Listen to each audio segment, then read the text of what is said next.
ഈ മിശിഹാപൂജാതനായി ഹല്ലേലൂയാ ഹല്ലേലൂയാ ഉണ്ണി മിശിഹാപൂജാത.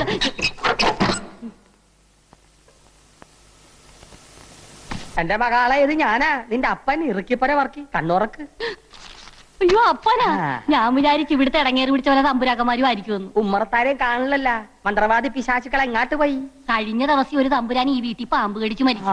തെക്കേപ്പുറത്ത് അയ്യാക്കട കർമ്മം നടക്കേന്നു. എന്റെ മാതാവേ രക്ഷപ്പെട്ടു. ഇനി ആരും ഇങ്ങോട്ട് വരത്തില്ല. എന്റെ പൊന്നു മകളെ ഇതൊക്കെ മാറ്റി നിന്റെ സ്വന്തം രൂപത്തിൽ ഇങ്ങാട്ട് വന്നിരി. ദേ അപ്പച്ചൻ നിനക്ക് പൊരിച്ച കോഴിയും പൊറോട്ടയും കൊണ്ടുവന്നിട്ടുണ്ട്. എന്റെ അപ്പ കേട്ടപ്പോ തന്നെ വായില് വെള്ളവും. കർത്താവേ, ഞാൻ ഇപ്പൊ തന്നെ ഇതൊക്കെ വലിച്ചു പറിച്ച് കളഞ്ഞിട്ട് വന്ന് കടിച്ചു പറിച്ച് തിന്നോളാം അപ്പാ. ഈ കുടുംബത്തിലെ ഒരു അംഗത്തെ പോലെ ആയിരുന്നു പണിക്കര്. അയാൾക്ക് ഇങ്ങനെ ഒരു ദുർമരണം വന്നല്ലോ ഭഗവതി. എന്റെ ഓർമ്മയിൽ ഇന്ന് വരെ നമ്മുടെ കാവിലെ സർപ്പങ്ങൾ ആരെയും ഉപദ്രവിച്ചിട്ടില്ല. എന്നാലും പണിക്കരെ പോലെ ഇത്രയും ഭക്തനായിട്ടുള്ള ഒരാൾക്ക് ഇങ്ങനെ ഒരു അനുഭവം വന്നല്ലോ എന്ന് ഓർക്കുമ്പോഴാണ്. മുത്തശ്ശി, നമുക്ക് മേപ്പാടനെ ഒന്ന് വരുത്തിയാലോ? ഇതിനിപ്പോ മേപ്പാടിനെ വരുത്തേണ്ട കാര്യമൊന്നുമില്ല. ഒക്കെ ഈശ്വരവിദ്യാന്ന് കരുതുക. പണിക്കര് പാപകർമ്മമൊന്നും ചെയ്തിട്ടില്ലെന്ന് ഏട്ടന് പറയാൻ പറ്റുമോ? മായമോള് പറഞ്ഞാലും കാര്യമുണ്ട്. പണ്ട് മുത്തച്ഛനുള്ള കാലത്ത് ഗംഗ എന്ന ദാസിപ്പെണ്ണിന് പച്ചജീവനോട് കൊല്ലം തീ കൊളുത്തിയത് പണിക്കരമാവനാണെന്നാ പറയുന്നത്. ഈ ദുർമരണത്തെ പറ്റി നമുക്ക് നമ്മുടെ സ്വാമിയോടും ചോദിച്ചാലോ? അത് ശരിയാ. കാര്യങ്ങൾ ഗ്രഹിക്കുന്നതിൽ മേപ്പാടിനേക്കാളും കഴിവ് സ്വാമിക്കായിരിക്കും. താപസിയല്ലേ, അല്ലേ കൃഷ്ണ? അതെ, പക്ഷെ ഇപ്പൊ അങ്ങോട്ട് പോണ്ട. അദ്ദേഹം ശീർഷാസനത്തിൽ അല്ല ധ്യാനത്തിലായിരിക്കും. ശല്യപ്പെടുത്തണ്ട. അദ്ദേഹത്തിന് ഒരു ശല്യാവൂല്ല. പുണ്യാത്മാക്കളെ പറ്റി നിനക്കെന്തറിയാം? സ്വാമിയുടെ ജ്ഞാനദൃഷ്ടിയിൽ ചിലപ്പോ പണിക്കരുടെ ആത്മാവിനെ കുറിച്ച് വല്ലതും തെളിഞ്ഞാലോ? സാവിത്രി കൂടെ വാ, നമുക്കൊന്ന് ചോദിക്കാം. മുത്തശ്ശി, അങ്ങനെയാണെങ്കിൽ ഞാൻ കൂടെ വരാം. അദ്ദേഹത്തിന്റെ ഭാഷ നിങ്ങൾക്ക് മനസ്സിലാവില്ലല്ലോ. ആ. ജയ് ഹനുമാൻ.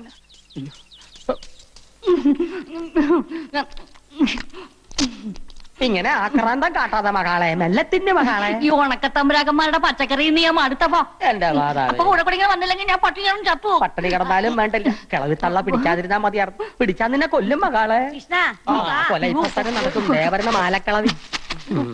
ജയ് ഹനുമാൻ. ഈശോ.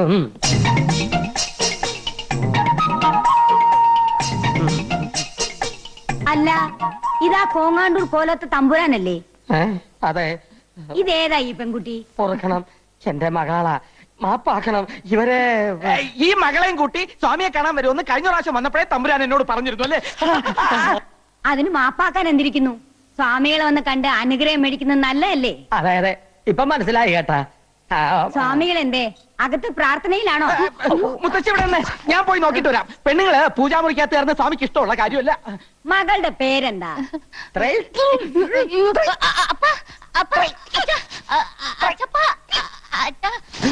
അയ്യോ, ഇതെന്ത് പറ്റി? മുത്തശ്ശി കുട്ടിയുടെ പേര് ചോദിച്ചതാ. എന്താ തമ്പുരാന്? ഇത് ഗ്യാസാ. പിന്നെ കുട്ടിയുടെ പേര് ത്രയംബകം. ത്രയംബക തമ്പുരാട്ടി. ഇത് നേരത്തെ പറയാൻ പാടില്ലായിരുന്നാ? ഗ്യാസ് വലച്ച്. പൂജ കഴിഞ്ഞ് സ്വാമി ഇറങ്ങാറായോ കൃഷ്ണ? ഒരു 15 മിനിറ്റിന്റെ താമസമുണ്ട് മുത്തശ്ശി. മുത്തശ്ശി പൊക്കോളൂ, ഞാൻ സ്വാമിയെ കൂട്ടിക്കൊണ്ട് അങ്ങോട്ട് വന്നോളാം. ഏയ്, അത് വേണ്ട. ബഹുമാനിക്കേണ്ടവരെ നമ്മൾ ബഹുമാനിക്കണം. അയ്യോ, അതുകൊണ്ടല്ല. പൂജ കഴിഞ്ഞ് ഒരു 15 മിനിറ്റ് ടോയ്ലറ്റ് പോണം സ്വാമിക്ക്. എന്നാലേ ഞങ്ങൾ പോയിട്ട് പിന്നെ വന്ന് അതാ കണ്ടു. നല്ലത്. സ്വാമികളെ കണ്ടിട്ടേ വീട്ടിലേക്ക് വരാം. ആഹാരം കഴിച്ചിട്ട് പോവാം. വരും, ഞങ്ങൾ തീർച്ചയായും വരും കേട്ടാ. താൻ ഊണ് കഴിക്കാൻ പോവല്ലേ? പോവും. തന്റെ മുട്ടകളെ ഞാൻ തല്ലി പൊളിക്കുവാ. ഓടിക്കും. പേടിപ്പിക്കാ. എന്നാ ഞങ്ങ പോണില്ല.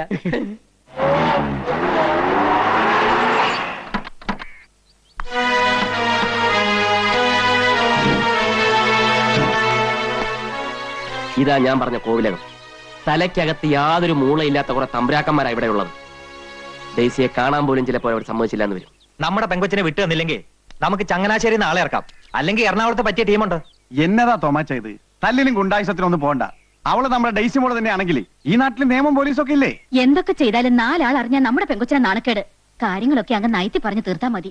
അമ്മച്ചി പറഞ്ഞാ എന്റെ ശരി. ഇല്ലെങ്കിൽ കല്യാണ പെണ്ണ് ഒരു ഒളിച്ചോട്ടം കഴിഞ്ഞ് വന്നതാണെന്ന് നാട്ടുകാരറിഞ്ഞാ ഏറെ നാണക്കേട് എനിക്കാ. ഞാൻ നേരത്തെ പറഞ്ഞില്ലേ, മൂളയില്ലാത്തത്. അതിലൊരു തമ്പുരാനാ വരുന്നത്. മോളെ ഞാനിപ്പോ ശരിയാക്കി തരാം. നീ ശരിയാക്കാനൊന്നും പോണ്ട. ഇവിടെ ഉള്ളവന്മാരെല്ലാം ഒരു വിവരമില്ലാത്ത ഭ്രാന്തന്മാരാ. ദേ വന്നു. ഭ്രാന്ത് നിന്റെ ഈ നിൽക്കുന്ന തന്തക്കടത്തേണ്ടി. ഞാനിവന്റെ തന്തയല്ല. എന്നാ നിന്റെ തന്തക്കടത്തേണ്ടി. എന്താ? ഭ്രാന്ത് ആശുപത്രിയിൽ നിന്ന് ഒളിച്ചോടി വന്നിട്ട് നാട്ടിലുള്ള മാന്യമാരെ മുഴുവൻ ഭ്രാന്താന്ന് വിളിച്ച് അധിക്ഷേപിക്കേ. ഇവരൊക്കെ ആരാ? നിന്റെ കൂടെ ഭ്രാന്ത് ആശുപത്രിയിൽ നിന്ന് ഒളിച്ചോടി വന്ന ഭ്രാന്തന്മാർ. അച്ചായ, ഞാൻ പറഞ്ഞില്ലേ മറ്റേത്? എന്താ പറഞ്ഞേ? ഞങ്ങൾ ഇത് ഫാമിലി പ്രശ്നം പറഞ്ഞ. താൻ ഒരു കാര്യം മനസ്സിലാക്കി. ഒരാൾ എന്തെങ്കിലും ഒന്ന് പറഞ്ഞ അത് സത്യമാണോ കള്ളമാണോ എന്ന് അന്വേഷിക്കാനുള്ള സാമാന്യ ഭ്രാന്തെങ്കിലും വേണം. ഇങ്ങോട്ട് നോക്കി. അല്ലാതെ സത്യം പറയുന്നവനെ പിടിച്ച് പടിക്ക് പുറത്താക്കിയല്ല വേണ്ടത്. നിന്നെ പിടിച്ച് പടിക്ക് പുറത്താക്കല്ല, പോലീസിനെ വിളിച്ച് ഏൽപ്പിക്കാൻ വേണ്ടത്. ഞാനാണ് ഡെയ്സിയുടെ അപ്പച്ചൻ ഫിലിപ്പോച്ചൻ. ഇത് അമ്മച്ചി സാറാമ്മ. ഇത് തോമാച്ചൻ, അവളുടെ ഇച്ചായൻ. അപ്പൊ ഈ അവതാരോ? അവതാരം തന്നെ എടോ, ഞാൻ കെട്ടാൻ വന്ന പെണ്ണാവള്, അറിയൂ? ഏതവള്? താൻ പറയുന്നൊന്നും എനിക്ക് മനസ്സിലാവണില്ല. ഞങ്ങളെ മാനവും മര്യാദയായിട്ട് ജീവിക്കാൻ താൻ സമ്മതിക്കില്ലേ? മാനവും മര്യാദയ്ക്കും ജീവിച്ച പെണ്ണിനെ ഒരു മന്ത്രവാദിയെ കൊണ്ട് മയക്കെടുത്ത് നിങ്ങളാ. ഡെയ്സി ഒന്ന് കാണിച്ചു തന്നാ മതി, വിവരങ്ങളൊക്കെ അവളെ കൊണ്ട് തന്നെ പറയിക്കാം. ഹേ സ്ത്രീയെ, ഇവിടെ നിങ്ങളുടെ മകളില്ല. ഇത് കോവിലകമാണ്, ഇവിടെ ക്രിസ്ത്യാനികളെ താമസിപ്പിക്കില്ല. എടോ ചെട്ടിയാരെ, താൻ കൂടുതൽ വർത്തമാനം പറയാതെ പെണ്ണിനെ കൊണ്ടുവിടും. അച്ഛൻ നിന്നേ, ആ ആൽബോഞ്ഞിട്ടെടുത്ത് ഇത് നോക്ക്. നിങ്ങളുടെ വീട്ടിൽ താമസിക്കുന്ന പെണ്ണ് ഞങ്ങളുടെ ഡേയ്സി തന്നെയാണെന്ന് ഇത് കാണുമ്പോൾ നിങ്ങൾക്ക് മനസ്സിലാവും. നോക്ക്.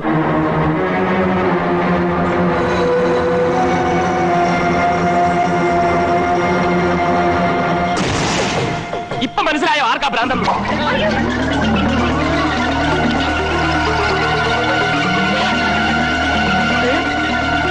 പറക്കണോണ്ടോ?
അമ്മാവാ, ഇതെന്തു പറ്റി? അമ്മാവാ, പിടിച്ചേ. ഇവിടെ ഉള്ളവരൊക്കെ എവിടെ പോയി? അമ്മാവാ,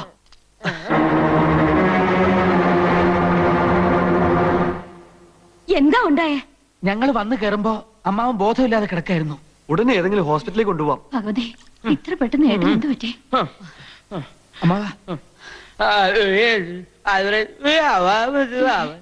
ഇതെന്ത് ഭാഷയാണ് അമ്മാവാ? ഒന്നും അങ്ങോട്ട് മനസ്സിലാവണില്ലല്ലോ. എന്താ ഉണ്ടായെന്ന് പറ രാമാ. എന്ത് പറ്റി അമ്മാവന്?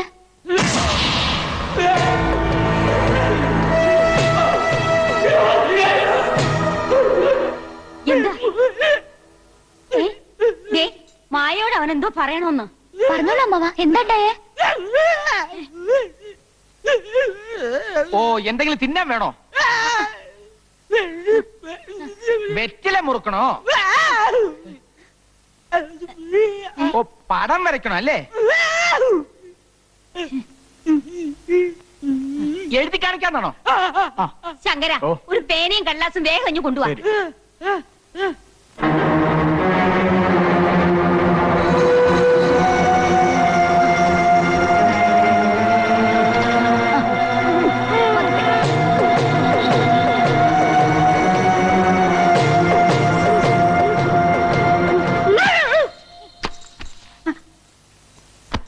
അയ്യോ, എന്റെ ഭഗവതി, കൈ തളർന്നുപോയല്ലോ. കൃഷ്ണ, വേഗം ചെന്ന് മേപ്പാടിനെ വിളിച്ചോണ്ട് വരിക. ഇവിടെ അനർത്ഥങ്ങൾ കൂടുകയാ. ഇതിന് പരിഹാരം ചെയ്യാൻ മേപ്പാടിനെ പറ്റൂ. ഇതിന് മന്ത്രവാദമൊന്നുമല്ല, നല്ല ചികിത്സ ആവശ്യം. കുട്ടി, നിനക്ക് പറഞ്ഞാ മനസ്സിലാവില്ല. ഈ കുടുംബത്തിൽ ഇങ്ങനെയുള്ള അനുഭവങ്ങൾ ഞാൻ കൊറേ കണ്ടതാ. എന്നാലും വർമ്മമ്മവൻ ഇങ്ങനെ തളർന്നു വീണ സ്ഥിതിക്ക് മേപ്പാടിനെ അല്ല വരുത്തേണ്ടത്, ഡോക്ടർ തന്നെയാണെന്ന് എന്റെ അഭിപ്രായം. വർഷങ്ങൾക്ക് മുമ്പ് എത്ര ദുർമരണങ്ങളാ അടിക്കടി ഈ വീട്ടിൽ നടന്നിട്ടുള്ളത്. അന്ന് അതിന്റെ കാരണങ്ങളൊന്നും കണ്ടുപിടിക്കാൻ ഒരു ഡോക്ടറെ കൊണ്ടും പറ്റിയില്ല. ഈ മേപ്പാടന അതിനൊക്കെ പരിഹാരം കണ്ടെത്തിയത്. കുട്ടിക്ക് വിശ്വാസം ഇല്ലെങ്കിൽ വേണ്ട, പക്ഷെ ഈ മുത്തശ്ശിയെ പഠിപ്പിക്കാൻ വരരുതാ.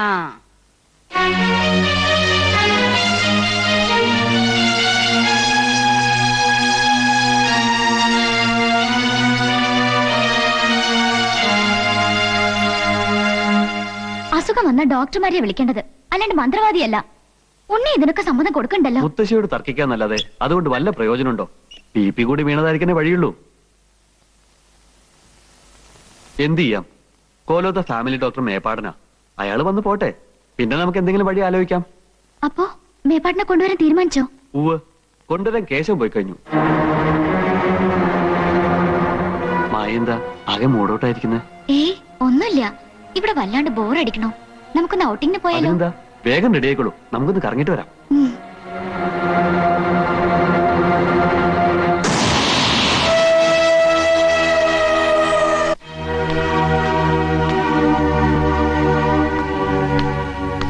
നമ്മളിങ്ങനെ ഇവിടെ വന്ന് ഈ ഹോട്ടലിൽ താമസിച്ചിട്ട് ഒരു ഗുണവുമില്ല.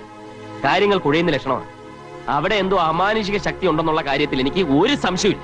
ഈ ശക്തി കാരണം നിനക്കങ്ങനെ തോന്നിയായിരിക്കുമോ ജെയിംസേ? അവിടെ കണ്ട നമ്മുടെ ഡെയ്സി മോളെ തന്നെയാണോ? അച്ഛൻ ഒരു മാതിരി ചൊറിയുന്ന വർത്താനം പറയരുത്. ഞാൻ അത്ര കൊച്ചുകുട്ടിയാണോ? എന്റെ കണ്ണിന് ഞാൻ നേരിട്ട് കണ്ടതല്ലേ ഡെയ്സിയെ. ഇനി പബ്ലിസിറ്റി ആവുമോ എന്ന് ഭയന്നിട്ടൊന്നും കാര്യമില്ല. നമുക്ക് പ്രശ്നം നിയമപരമായിട്ട് കൈകാര്യം ചെയ്താലോ? ഇനി ആ വഴിക്ക് തന്നെ അങ്ങ് ചിന്തിക്കുന്നതായിരിക്കും നല്ലത്. നമുക്ക് പോലീസിൽ അറിയിക്കാം. അമാനുഷിക ശക്തി എന്നൊക്കെ പറഞ്ഞാൽ പോലീസ് എന്നാൽ ഇതൊക്കെ തന്നെയല്ലേ സ്ഥിതി? പിന്നെ ഇതുപോലെ പത്രവാർത്ത എങ്ങനെ പോയാൽ? ഇങ്ങനെ അങ്ങ് പേടിച്ചാലോ? നിനക്കിത് പറഞ്ഞ മനസ്സിലായില്ല. ഇപ്പൊ തന്നെ ഡെയ്സി ഓരോരുത്തർ തിരക്കുമ്പോൾ മൈസൂരിലെ എന്റെ പെങ്ങളുടെ വീട്ടിലാണെന്നാ പറയുന്നത്. 4 ആൾ അറിഞ്ഞാ പിന്നെ എന്റെ കുടുംബം കൂട്ടത്തോട് ആത്മഹത്യ ചെയ്യുന്നതാണ് നല്ലത്. പിന്നിപ്പോ എന്ത് ചെയ്യാനാ ഉദ്ദേശം? ഏതായാലും മുള്ളിനെ മുള്ളുകൊണ്ടെടുക്കണമെന്നാണല്ലോ പ്രമാണം. ആ വഴി ഒന്ന് ആലോചിച്ച് നോക്കാം. എങ്ങനെ?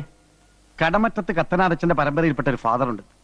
എത്ര കൊടിയ ബാധയും കുരിശേൽ നിർത്തുമെന്നാ കേട്ടത്. ചെകുത്താന്മാരെ ഒഴിപ്പിക്കുന്നത് കൊണ്ട് അദ്ദേഹത്തെ അറിയപ്പെടുന്നതിന് ചെകുത്താനച്ചൻ എന്ന പേരില്ല. അത്ര വലിയ മന്ത്രവാദിയാ അദ്ദേഹം. മന്ത്രവാദി മാത്രമല്ല, ലോക പ്രശസ്തനായ സൈക്കാട്രിസ്റ്റ് കൂടിയാ. എങ്കിൽ നമുക്ക് എത്രയും പെട്ടെന്ന് ആ ചെകുത്താനച്ചനെ കാണാം.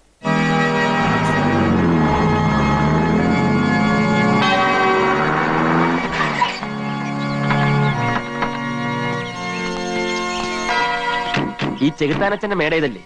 ചെകുത്താനച്ഛനോ? അങ്ങനെ വിളിക്കരുത് കുഞ്ഞാടെ, അത് അച്ഛന്റെ ഇരട്ട പേരാകുന്നു. അവിശ്വാസികളാണ് അങ്ങനെ വിളിക്കുന്നത്. വിശ്വാസികൾ ഡോക്ടർ മികായലച്ച എന്നെ വിളിക്കൂ. ഓ ഓ ഓ ഒരു ബാധ കയറിയ കേസ് ഉണ്ടായിരുന്നു. അച്ഛനൊന്ന് കാണണമല്ലോ. ഇയാളെ കണ്ടപ്പോഴേ എനിക്ക് തോന്നി. എനിക്ക് കുഴപ്പമൊന്നുമില്ല. ആളെ കൊണ്ടുവന്നിട്ടില്ല. പിന്നെ ആർക്കാ? എല്ലാം മിഖാലച്ചനോട് ഞങ്ങൾ പറഞ്ഞോളാം. ഓ, കയറി വരൂ കുഞ്ഞാടുകളെ. പിന്നെ ശ്വാസം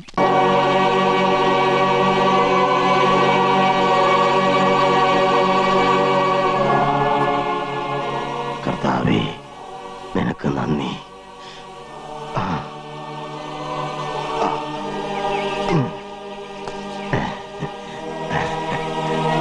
സംശയിച്ചതുപോലെ ആ പെൺകുട്ടി നിങ്ങളുടെ മകൾ ഡെയ്സി തന്നെ. വരൂ, ഇങ്ങോട്ടിരിക്കൂ.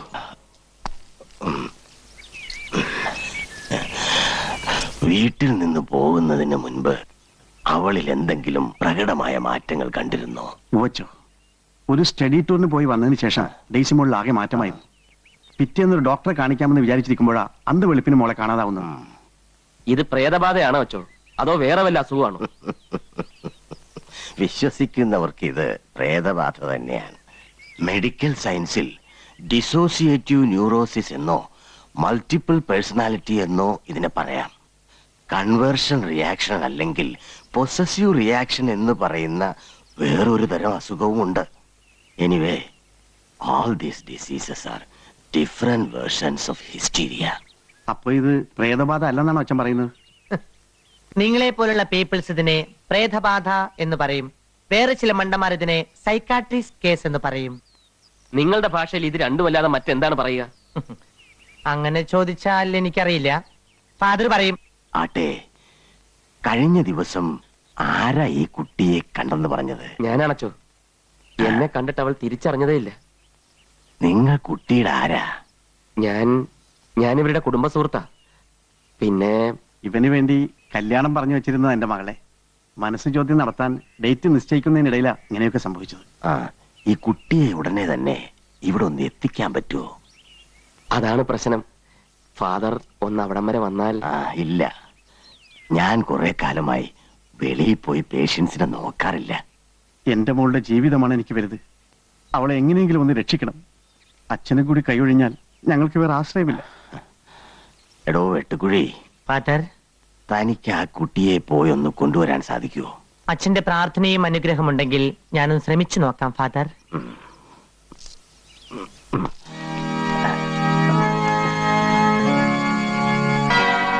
ദാ, ഇത് കൈമാറാതെ വലത് കൈയിൽ തന്നെ സൂക്ഷിക്കണം.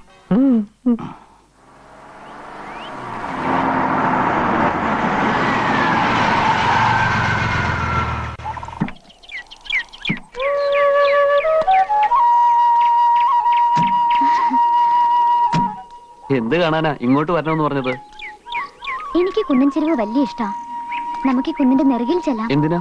അവിടെ നിന്നാ സ്വർഗം വളരെ അടുത്ത് കാണാം. എനിക്ക് ഈ സ്വർഗമൊന്നും കാണണ്ട. പിന്നെ ഏത് സ്വർഗം സാറിന് കാണേണ്ടത്? എന്നെ സ്വർഗം കാണിക്കണമെങ്കിൽ മായ മനസ്സ് വെക്കണം. ഞാൻ മനസ്സ് വെച്ചിട്ട് എന്താ കാര്യം? ജപവും മന്ത്രവും ബ്രഹ്മചര്യൊക്കെ നടക്കുന്ന അന്ധവിശ്വാസികളുടെ കൂട്ടത്തിലല്ലേ ഉണ്ണിയും? എനിക്ക് അന്ധവിശ്വാസമൊന്നുമില്ല. മുത്തശ്ശിയെ പേടിയാണുള്ള സത്യം. അതുകൊണ്ട് മുത്തശ്ശി കൊടുത്ത വാക്ക് പാലിക്കുന്നു. അതല്ല, ഉണ്ണിയുടെ കയ്യിലുണ്ടല്ലോ ഒരു ഏലസ്. ഓ, ഇതോ? വിശ്വാസം ഉണ്ടായിട്ടൊന്നുമല്ല, മറ്റുള്ളവരുടെ സമാധാനത്തിന് വേണ്ടിയാ. ഓ, വലിയ ധൈര്യശാലി. ഗമ പറയാൻ ആർക്കാ വയ്യാത്ത? ഗമ പറഞ്ഞതല്ല, സത്യം. കയ്യിലെ ഏലസ് കണ്ടില്ലെങ്കിൽ മുത്തശ്ശി വഴക്ക് പറയലോ എന്ന് ഓർത്ത് കെട്ടുന്നതാ. അങ്ങനെയാണെങ്കിൽ ഇപ്പൊ അതങ്ങ് അഴിച്ചു കളഞ്ഞേ. ഇവിടെ മുത്തശ്ശി ഇല്ലല്ലോ. അഴിച്ചു കളഞ്ഞാൽ? എന്റെ ഭർത്താവ് ധൈര്യമുള്ള ഒരു ആൺകുട്ടിയാണെന്ന് ഞാൻ സമ്മതിക്കാം. അത് മാത്രം പോരാ, പിന്നെ ഈ കവളിൽ ചൂടുള്ളൊരു സമ്മാനം കൂടി തരുമോ?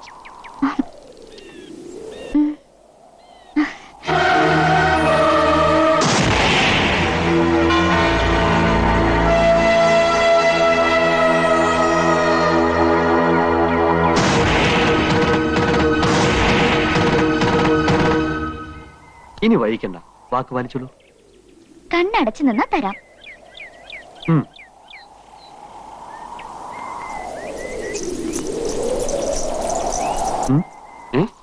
മായേ, ദേ അവിടെ നിൽക്കാൻ. വാക്ക് പാലിക്കണം കേട്ടോ.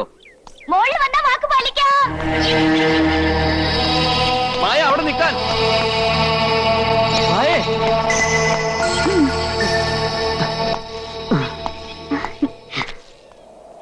എന്ത് പണിയാ നീ കാണിച്ചത്? ഓടി ഓടി ഞാൻ അണച്ചു. നിനക്കെന്താ വല്ല ദിവ്യശക്തി ഉണ്ടോ ഇങ്ങനെ ഓടാൻ? ദേ ഒന്ന് താഴത്തേക്ക് നോക്കിയേ. എത്ര മുകളിലാ നമ്മളെന്ന്. ഇവിടുന്ന് താഴേക്ക് ചാടിയാ ചത്തുപോവോ? പൊടി പോലും കാണില്ല. നമുക്ക് ഇവിടുന്ന് താഴത്തേക്ക് ചാടിയാലോ? അത്ര കൊതിയാ നിനക്ക് മരിക്കാൻ? കൊതിയായിട്ടൊന്നല്ല, വെറുതെ ഉണ്ണിയുടെ മനസ്സറിയാൻ ചോദിച്ചതാ. പണ്ട് എനിക്ക് വേണ്ടി മരിക്കാൻ ഒരുങ്ങിയ പെണ്ണല്ലേ നീ. നീ പറഞ്ഞ മരിക്കാൻ ഞാനും തയ്യാറാ. എങ്കിതേ ഞാൻ ഉണ്ണിയെ താഴത്തേക്ക് തള്ളിയിട്ട് കൊല്ലാൻ പോവാ. ഓക്കേ, ഞാൻ റെഡി. ആട്ടെ, പ്രതിയുടെ അവസാനത്തെ ആഗ്രഹം എന്താ? ഈ ജന്മത്തിൽ ഒത്തിരി മോഹിച്ചു പോയൊരു പെണ്ണുണ്ട്, അവളെ സ്വന്തമാക്കണം. അവള് സ്വന്താണല്ലോ. എല്ലാ അർത്ഥത്തിലും സ്വന്തമാക്കണം. അപ്പൊ ബ്രഹ്മചര്യം ലംഘിക്കാൻ പോവാ? എന്ത് ബ്രഹ്മചര്യം? വാക്ക് മാറ്റരുത്. എന്താഗ്രഹം സാധിച്ചു തരാമെന്ന് പറഞ്ഞതാ. സാധിച്ചു.